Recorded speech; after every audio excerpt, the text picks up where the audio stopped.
दिल्ली के मुख्यमंत्री के बंगले की जांच के आदेश दिए गए हैं। दिल्ली के 6 फ्लैगस्टाफ रोड की जांच के आदेश दिए गए हैं। सेंट्रल विजिलेंस कमीशन ने ये आदेश दिए हैं। सीपीडब्ल्यूडी की रिपोर्ट के बाद जांच के आदेश दिए गए हैं। बीजेपी के विधायक विजेंद्र गुप्ता ने मुख्यमंत्री आवास को लेकर शिकायत की थी। तो ये बड़ी खबर इस वक्त आपको बता रहे हैं जो सामने आ रही है। दिल्ली के पूर्व मुख्यमंत्री और आम आदमी पार्टी के राष्ट्रीय संयोजक अरविंद केजरीवाल की मुश्किलें बढ़ती दिख रही हैं। दरअसल सेंट्रल विजिलेंस कमीशन ने अरविंद केजरीवाल के 6 फ्लैग स्टाफ रोड बंगले में नवीनीकरण और लग्जरी चीजों पर कराए गए खर्चे की जांच करने का आदेश दिया है। आपको बता दें कि भारतीय जनता पार्टी के विधायक विजेंद्र गुप्ता ने मुख्यमंत्री आवास पर किए गए खर्च की शिकायत की थी। इस शिकायत पर ही कार्रवाई करते हुए ये आदेश जारी किए गए हैं। विजेंद्र गुप्ता ने दिल्ली के उपराज्यपाल विनय कुमार सक्सेना को भी इसको लेकर पत्र लिखा था। इस पूरे मामले पर बीजेपी के विधायक मनजिंदर सिंह सिरसा का क्या कुछ कहना है, एक बार सुनिए। अरविंद केजरीवाल जी को सरकारी बंगला मिला, शीश महल जो उन्होंने बनाया। कल वो कहें ये तो मेरा है, नाम बदल के अपना नाम करा लें। दफ्तर मिला के मेरा हो गया, गाड़ी मिली के मेरे हो गया। ऐसी एक्स हैंडल है, एक्स हैंडल सीएमओ का हैंडल है। इसके ऊपर करोड़ों रुपया लगा है। इसको बनाने में 9 लाख फॉलोअर्स लेने में करोड़ों रुपया लगा है। कोविड के दौरान इस पे करोड़ों रुपए की ऐड लगी है। और अभी अरविंद केजरीवाल जी ने कह दिया मेरा हो गया। तो आप तो कह देंगे शीश बंगला भी, शीश महल भी आपका हो गया।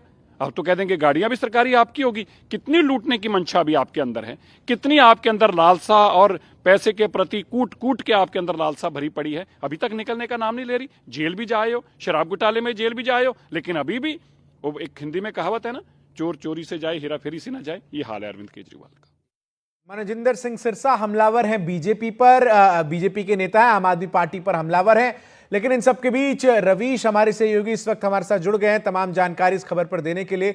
रवीश, जिस तरीके से शीश महल के इस पूरे मुद्दे को बीजेपी चुनाव में भुनाती हुई नजर आई और अब जब चुनाव परिणाम बीजेपी के अनुकूल सामने आए हैं तो ऐसे में अब केजरीवाल की मुश्किलें बढ़ रही हैं क्योंकि सेंट्रल विजिलेंस कमीशन ने इस पूरे मामले में जांच शुरू कर दी है। जी बिल्कुल चंदन, क्योंकि देखिए सीवीसी की जांच होना एक गंभीर मामला है। सीवीसी को पहली बार फॉर्मल जो शिकायत है वो विजेंद्र गुप्ता ने अक्टूबर में की थी। अक्टूबर के बाद में सीवीसी ने उस जो शिकायत है उसको सीपीडब्ल्यूडी को मार्क किया और ये कहा कि आप एक प्राथमिक जांच करें। प्राथमिक जांच करने के बाद में सीपीडब्ल्यूडी ने जो रिपोर्ट दी उसके आधार पर अब सीवीसी ने ये कहा है कि अब एक जो डिटेल्ड जांच होती है उसको किया जाए। अब इस डिटेल जांच में होगा क्या? इसमें यह होगा कि अभी तक खर्चों का पता नहीं है कि आखिर कुल कितना पैसा पूर्व मुख्यमंत्री के बंगले पर खर्च किया गया। साथ में जिस तरीके से बीजेपी ने आरोप लगाए थे कि पर्दों को लेकर कि 45 लाख रुपए के पर्दे आए, 1.5 करोड़ रुपए के वियतनाम से टाइल्स आए, तो अब इन सारे लग्जरी आइटम्स की भी जो है वो सीवीसी ने कहा है कि सीपीडब्ल्यूडी जांच करे।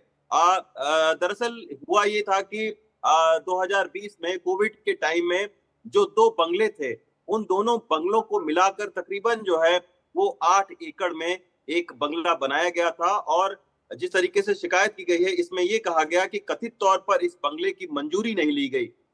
मंजूरी सिर्फ इस बात की ली गई कि पूर्व मुख्यमंत्री के बंगले को रिनोवेट करवाया जाएगा और रिनोवेशन के नाम पर एक पूरा बंगला खड़ा कर दिया गया और वो भी पूरा बंगला टाइप 5 के 2 बंगलों को गिराकर आपस में मिलाकर फिर ये बंगला खड़ा किया गया।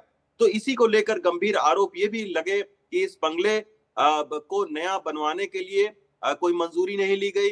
साथ में एफएआर जो बिल्डिंग के नॉर्म्स हैं उनकी भी अनदेखी की गई। साथ में ये भी कहा गया कि इस बंगले के ऊपर में लगातार भारी भरकम पैसा जो है वो खर्चा किया गया। तो सीवीसी की जांच के बाद अब मुश्किलें और ज्यादा बढ़ेंगी क्योंकि बीजेपी पहले ही बोल चुकी है कि अगर बिल्कुल रवीश, जैसे जैसे जांच आगे बढ़ेगी अरविंद केजरीवाल की मुसीबतें और बढ़ने की आशंका जो है वो जताई जा रही है। बहुत शुक्रिया आपका हमारे साथ जुड़ने के लिए, तमाम जानकारी दर्शकों तक साझा करने के लिए।